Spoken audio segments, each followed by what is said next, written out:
네, 오늘 3교시 할게요. 7-10페이지의 연구 단계와 개발 단계 볼게요. 요것도 간략하게 한번 정리해 볼게요. 연구, 개발. 연구는 그냥 무에서 유를 창조해 나가는 과정이다 라고 보면 되는 거예요. 얘네들은 식별하기도 어렵고요. 경기도 교육의 유효 가능성도 확실치 않거든요. 따라서 연구 단계에서의 지출은 싹 다 뭐 하면 되는 거다? 싹 다 연구비로 비용 처리하면 되는 거예요.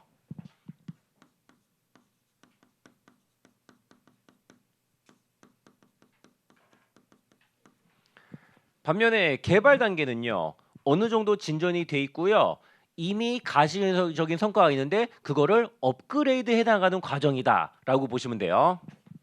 얘네 특징은 가시적 성과가 어느 정도 있고요. 그거를 업그레이드 해 나가는 과정이에요.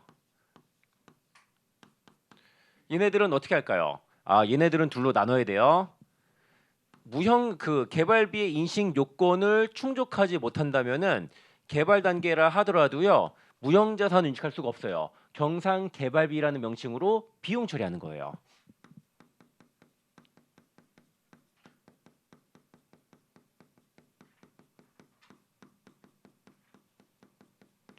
반면에 개발 단계인데 개발비의 요건을 충족한다라고 쳐요. 요 요건이 6개짜리가 있는데 그걸 뭐 외우거나 그럴 필요는 없고 요거는 개발비라는 명칭에 무형자산 잡아주시면 돼요.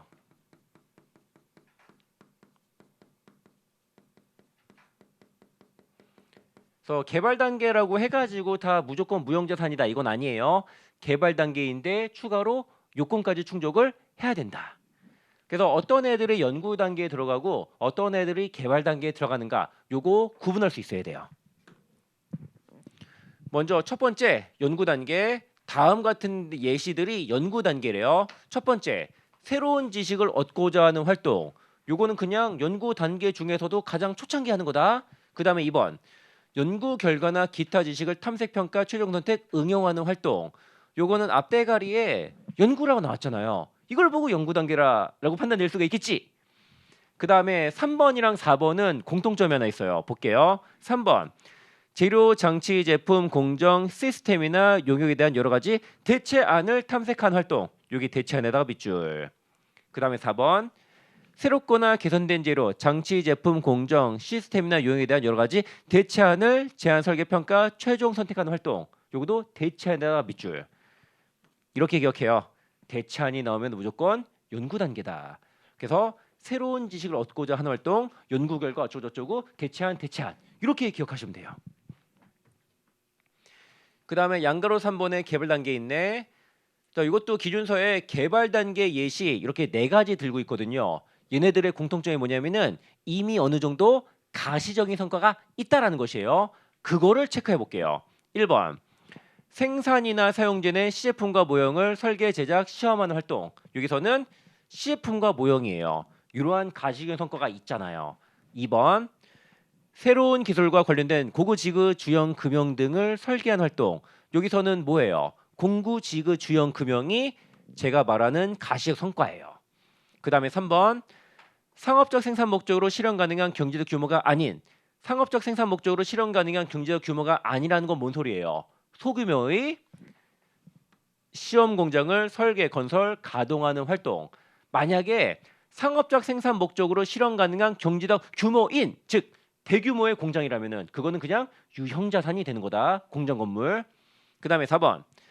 신규 또는 개선된 재료 장치, 제품, 공정, 시스템이나 용역에 대하여 최종적으로 선정된 안을 설계, 제작, 시험하는 활동. 여기서는 최종적으로 선정된 안. 요게 바로 가시적인 성과예요. 그래서 연구 단계다, 개발 단계다. 요 정도 가릴 수 있으면 돼요. 그 다음에 4번에 개발비의 인식 요건이 있는데 뭐 이런 거는 외울 필요는 전혀 없다. 요것만 기억해요. 개발 단계라고 무조건 무형자산인 건 아니다. 개발 단계인데 이 요건을 모두 충족하지 못한다면은 경상개발비라는 비용이고 요거를 모두 충족하면은 개발비라는 무형자산 잡는 거다. 그 다음에 5번 연구 단계와 개발 단계를 구분할 수 없는 경우 그럼 뭐로 봐요? 연구 단계에서 발생한 것으로 봐요. 자, 여기서도 나온 김에 선택 시리즈 잠깐만 읊어보고 지나갈게요.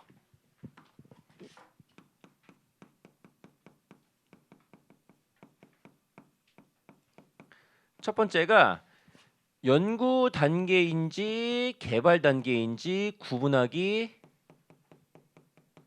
어려워요. 이럴 때는 뭐로 봐요? 연구 단계로 보아 싹 다 비용 처리하는 거예요.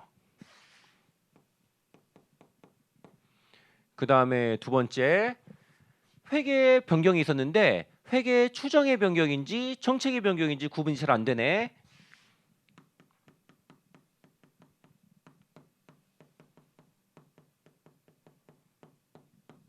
이거는 뭐로 본다?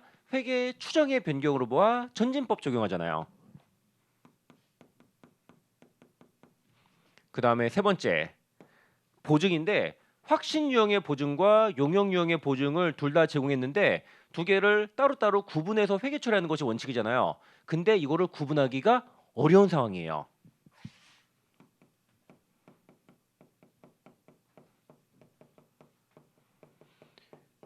그럼 이때는 전체를 뭐로 봐요? 하나의 용역 유형의 보증으로 보는 거예요. 이렇게. 그 다음에 6번의 피합병법인의 연구개발 프로젝트는 요거 고급 회계에서 합병 쪽 보아야지 이해가 되는 거거든요. 합병을 공부한 사람들은 읽어보면은 아 고급 회계에서 나왔던 바로 그거구나 라는 생각이 들 거고 고급 회계 공부하는 사람들은 그냥 이거 버리세요. 또 공부할 때는 가져갈 거 확실하게 가져가고 버릴 거는 확실하게 버리고 요거 분명하게 해야 돼요. 참고로 저는 1년 만에 초고득점 생동차 합격했거든요. 아 자랑이었다. 자랑을 지금 짧게 해야지. 근데 제가 학원에서 가르치는 걸 모든 걸 다 가져갔을까? 아니에요. 아 이거는 내가 공부해도 맞추기 힘들겠다라고 싶은 것은 싸그리 버렸어요. 또 제 개인적인 추천인데 학원에서 강의하는 것에 한 5에서 10% 정도는 저는 버리는 것을 권장을 해요. 그 정도 버리고 나머지에 여러분들이 더 집중을 해야지 여러분들이 낼 수 있는 최선의 점수를 낼 수 있어요. 근데 사람마다 싫어하는 부분이 다 다르잖아요. 그래서 어디를 버려라 제가 미리 말씀드릴 수는 없고요. 알아서들 적당히 5에서 10% 정도씩만 버리자고요. 그거 이상 버리면은 조금 위험하고. 그 다음에 제 5절에 박토원가 볼게요. 와 이거 박토원가 하면은 오늘 시간이 큰일 났네. 일단은 박토원가 한번 다뤄볼게요. 자 박토원가는 제가 그림 하나 그려드릴 텐데 요것만 이해하시면 돼요. 이렇게 지표면이 있어요.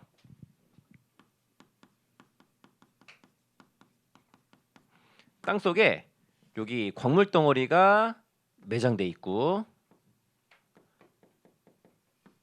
그 전문 용어로 여기 땅속에 묻혀 있는 요 광물 덩어리 같은 거 있잖아요. 이런 거를 광상, 광채 이런 식으로 부르더라고요. 그래서 이걸 캐내려면 뭐 해야 돼요? 땅을 파야 돼요. 이때 땅 파는 데 들어가는 원가를 박토원가다라고 불러요. 일단 땅 한번 파볼게요. 일단 땅 파는 단계를 둘로 나눠요. 일단은 여기까지. 자, 이만큼 파면은 뭐만 나와요? 흙만 나오잖아요. 요거를 개발 단계다라고 부르고요.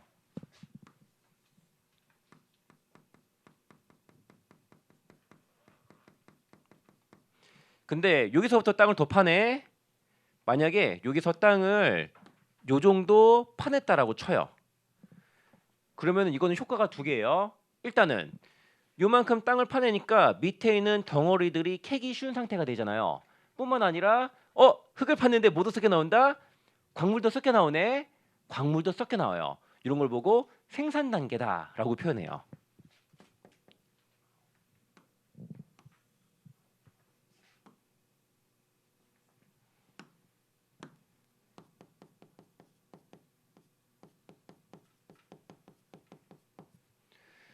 그래서 이럴 때 박토원가를 어떻게 회계 처리할 것인가 요거예요. 첫째, 먼저 개발 단계. 내가 개발 단계에서 땅 파는 과정에서 현금 10,000원을 지출했다라고 쳐요. 요거 비용 처리할까? 아니라 자산으로 잡아야 돼요. 근데 박토 활동 자산이라는 별도의 자산으로 잡을까? 아니라 기존 자산을 보강한 형태로 회계 처리해야 돼요. 만약에 내가 이거 내 땅을 파는 거다. 그러면은 토지에 가산해 주시면 되는 거고요. 만약에 내가 내 땅을 캐는 것이 아니라 남의 땅에다가 채굴권을 얻어서 캘 수도 있잖아요. 그때는 채굴권이라는 무형 자산에 가산해 주시면 되는 거예요.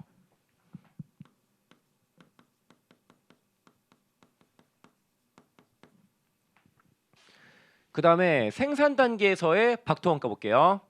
예를 들어 생산 단계에서 총 예를 들어서 얘도 10,000원이라고 칠게요. 그냥 10,000원에 땅 팔 때 들어가는 박토원가가 발생했네. 이거는 순수한 박토활동 자산인가요? 아니에요. 여기 이만큼 흙을 캐내면은 여기 커다란 덩어들이 캐기 쉬운 상태가 되잖아요. 이런 걸 보고 박토활동 자산의 성격이다라고 봐요. 근데 여기 광물도 좀 섞여 나오잖아요. 이 캐낸 광물은 우리 회사 입장에서는 무슨 자산이에요? 팔려고 캐낸 거니까 재고 자산이에요. 그래서 전체 박토 원가를 생산된 재고 자산의 원가와 박토 활동 자산, 즉 박토 활동 자산 별도의 자산이 아니라 토지 또는 채굴권이에요. 기존 자산을 보강해야 돼요. 만약에 생산된 재고 자산 원가가 4,000원이고 박토 원가가 6,000원이야. 이렇게 구분해서 회계 처리가 가능하다면 구분해서 회계 처리하면 되는 거예요. 근데 이게 실무적으로 될까 안 될까? 안 돼요. 그럴 때를 대비해서 현행 기준서는 뭐라고 하겠냐면은 관련 생산 측정치 기준으로 배분하라라고 하고 있어요. 그래서 관련 생산 측정치 기준으로 배분하라라는 게 뭐냐면은 일단 요 생산된 재고자산 원가부터 1번 만약에 생산량이 50kg인데 키로당 생산 단가가 150원이다라고 쳐요.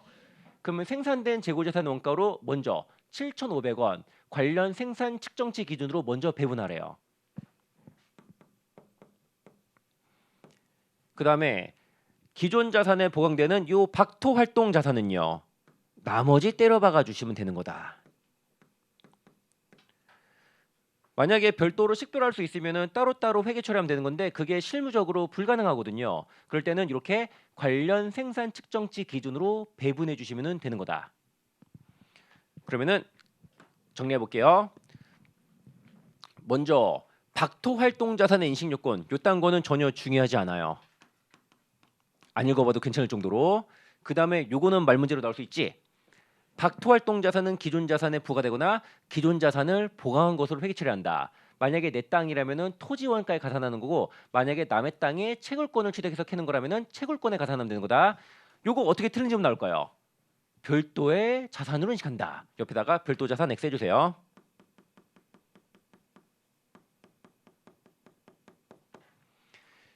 그 다음에 이거 잠깐 가려야지. 박토 활동 자산도 일종의 자산이잖아요. 이거 공정가치 그딴 걸로 인식하나? 아니라 당연히 원가지. 한 번만 더. 거의 대부분의 자산은 최초지 원가 아닌 거. 금융자산, 공정가치, 생물자산, 소확물, 일반 상품, 중개기업, 재고자산, 순공정가치 이것 빼고 싹 다 원가예요. 박토활동 자산도 당연히 자산이니까 원가. 이 원가 대신에 뭐 공정가치, 순실현가치, 순공정가치 이딴 거 넣어서 틀린 질문 낼 수 있다. 그 다음에 부수적인 작업과 관련된 원가는 박토활동 자산 원가에 포함하지 않는다. 부수적인 작업, 부수적인 영업 이런 거 처음 보는 건가? 아니라 유형자산, 무형자산에서도 나왔잖아요.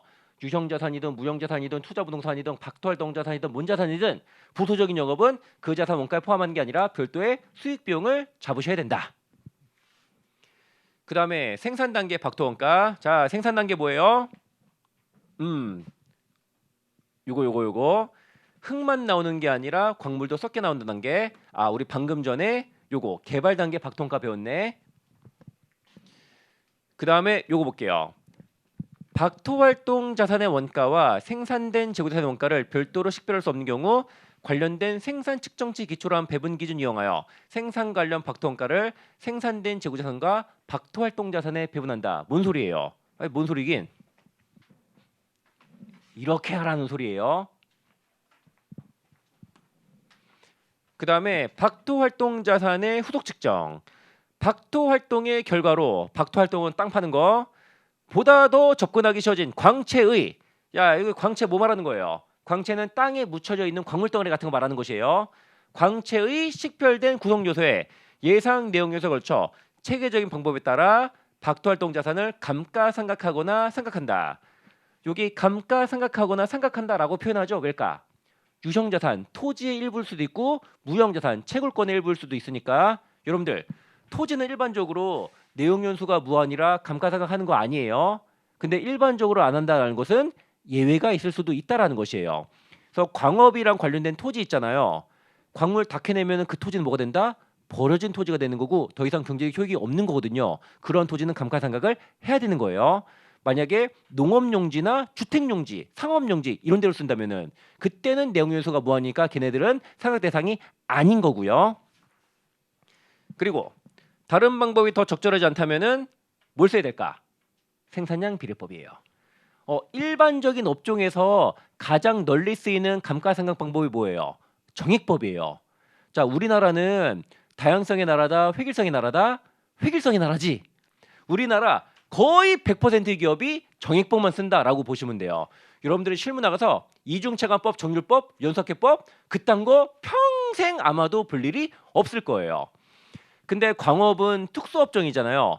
광업은 뭐가 기본이다? 광업은 정액법이 아니라 생산량 비례법이 기본이에요. 그래서 박토원가는 광업이랑 관련된 자산이잖아요. 다른 방법이 더 적절하지 않다면은 정액법이 아니라 생산량 비례법이에요.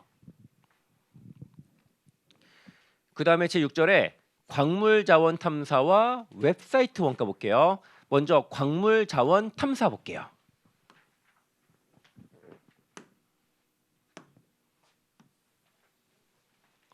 자, 우리나라 같은 경우는 우리 초딩 때부터 지겹도록 들었지. 지하자원이 부족하다라고. 네, 그 말이 참 맞는 말이에요. 그래서 외국 나가서 해외 자원 탐사하고 이런 거 저는 필요한 활동이라고 생각을 해요. 뭐 사람마다 생각이 다르지만 먼저 요때 외국 나가서 해외 자원 탐사하는데 요때 탐사권을 획득했다라고 칠게요.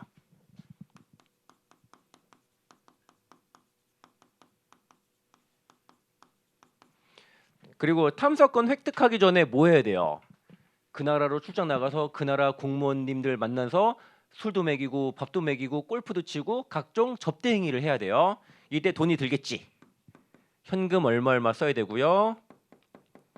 요거 어떻게 하면 되는 거예요? 접대비로 비용 처리, 손금 처리하면 되는 거예요. 그 다음에 세법 선생님 모신 다음에 CV 난도 계산하고 하면 되는 거고.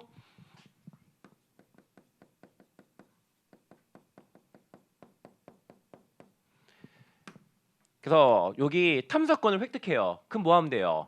현장에 나가서 광물 매장량이 얼만큼 있나? 그 다음에 우리가 기술력으로 캐낼 수 있는 건가? 이런 거 한번 확인해봐야 되는 거잖아요. 탐사 활동을 시작해요. 그러다가 요때 확신을 갖는 거예요. 우리가 가진 기술력으로 충분히 캐낼 수 있다. 그리고 캐낼 때 드는 원가가 그 자산을 그 광물을 캐서 팔 때 드는 원가보다 더 비싸다면은 오히려 손해잖아요. 경제성이 없을 수도 있는 거예요. 자, 우리나라 기름 한 방울 안 나오는 나라다라고 그러고 있지. 진짠가? 아니에요. 몇 방울 나와요. 근데 안 캐는 이유는 그거 캐는 것보다 사우디아라비아에서 사오는 게 훨씬 더 싸게 먹히기 때문이에요. 경제성이 없어요. 그래서 캐내기 위해서는 기술적 실현 가능성이 있어야 되고요.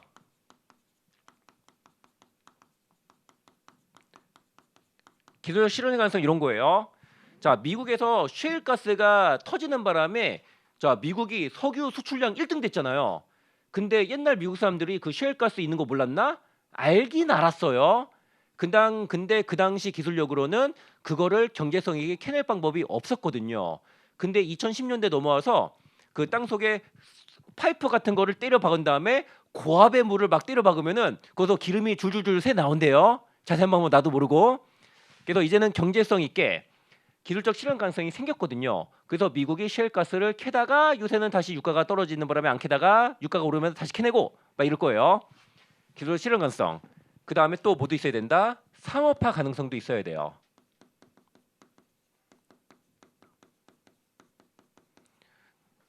캐내는데 드는 돈이 팔아서 남는 돈보다 더 커요. 그러면 상업화 가능성이 없는 거예요. 그래서 본격적인 개발을 하기 위해서는 기술적 실현 가능성과 상업화 가능성 모두 제시가 되어야 돼요. 그래서 요 사이에 탐사하느라고 돈 들잖아요. 예를 들어 10,000원 들었다고 쳐요. 이게 어떻게 하는 게 가능해요? 첫 번째, 즉시 비용 처리하는 방법도 가능해요. 근데 즉시 비용 처리하는 방법도 가능한데 이거는 더 이상 얘기 안 할 거예요. 왜? 비용 처리하는 순간 더 이상 할 말이 없으니까.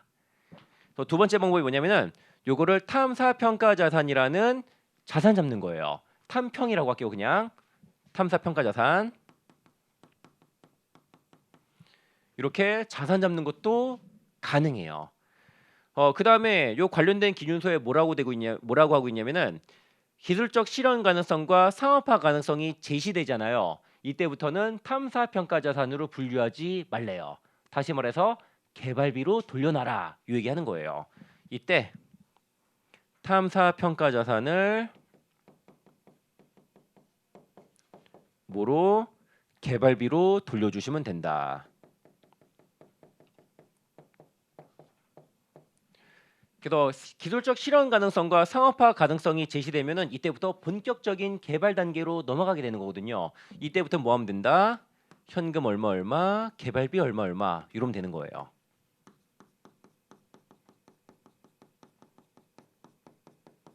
하나 더.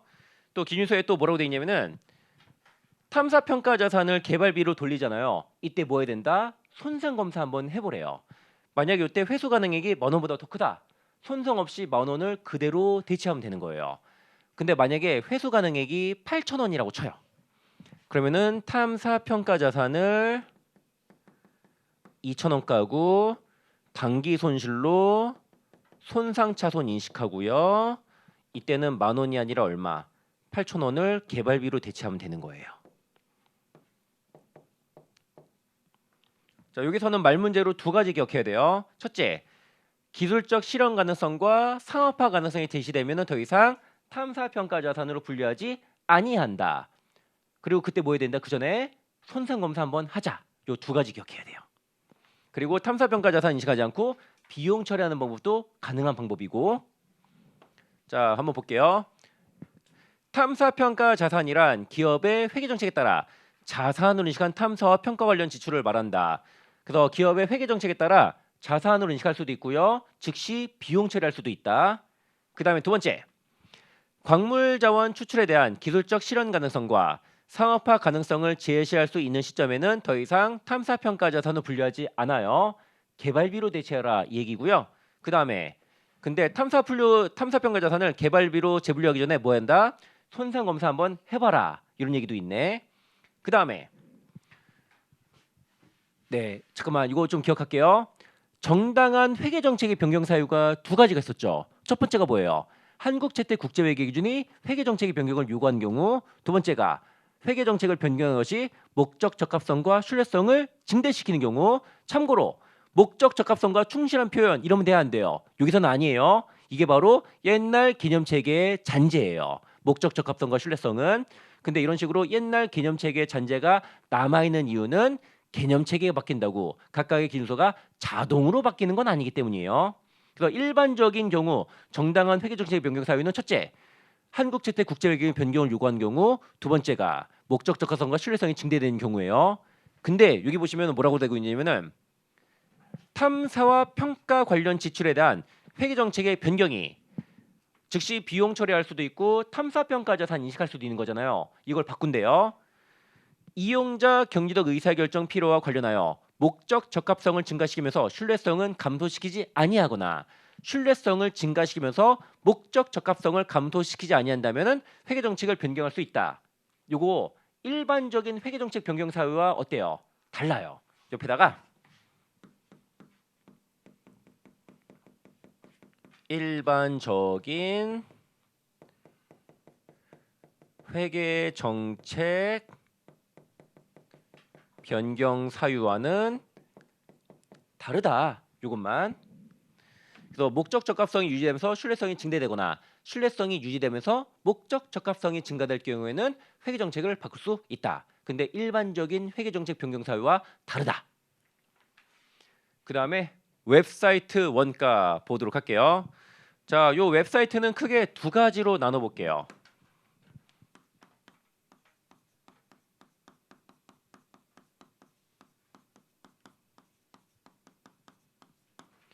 기업의 홈페이지 만들 때 들어가는 원가를 말하는 거예요. 요거 두 가지 용어로 나눠볼 거예요. 첫째, 직접 수익을 창출하는 웹사이트.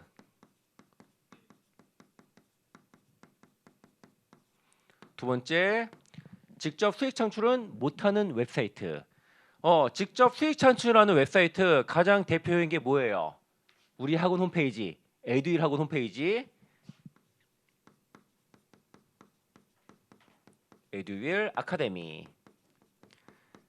여러분들은 여기 접속한 다음에 저의 중급회계, 객관식 재무회계, 2차 재무회계 연습 등등등 강의를 유료로 결제해서 수강이 가능하거든요. 아무튼 직접 수익을 창출하는 웹사이트예요. 그 다음에 또 여러분들 쿠팡 같은 데 많이 들어가시지? 여러분들이 쿠팡에서 물건 사면은 거래 금액의 일정 퍼센트는 쿠팡이 수수료로 떼가거든요. 그 다음에 여러분들 오늘 밤에 가서 배달의 민족 찾아볼 수도 있겠지? 거기서도 여러분들이 야식 시켜 먹으면은 일정 금액은 배달의 민족이 가져가거든요.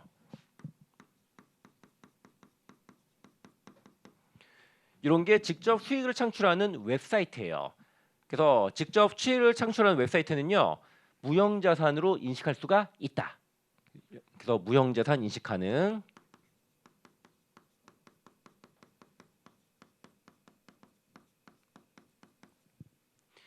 근데 여기서 오해하시면 안 되는 게 직접 수익을 창출하는 웹사이트라고 무조건 무형자산이 되는 것은 아니에요.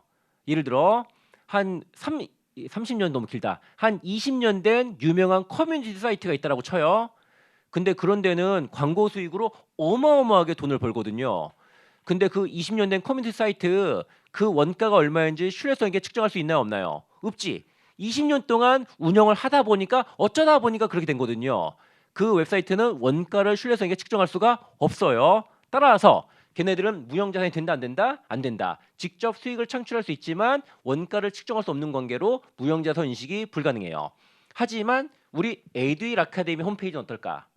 돈 주고 만든 거예요. 여러분들이 생각하는 것 이상으로 돈이 많이 들어요. 원가가 얼마인지 신뢰성 있게 측정할 수 있으니까 이거는 우리 에듀윌의 소중한 무형자산이다 라는 거예요. 그 다음에 직접 수익 창출은 못하는 웹사이트도 있거든요. 예를 들어 삼성전자 본사 홈페이지, 삼성그룹 본사. 여기 가면은 재밌는 거 하나도 없죠. 뭐 조직의 구성도, 조직의 비전, 재무제표 링크, 회장님 인사말 등등등 이런 쓰잘데기 없는 것만 있거든요. 이거 직접 수익을 창출해 못해요. 못하고 그룹 홍보 차원에서 만든 거잖아요. 어떻게 된다 얘는? 자산으로 인식하면 안 되고요. 즉시 광고비 등으로 비용 처리해야 된대요.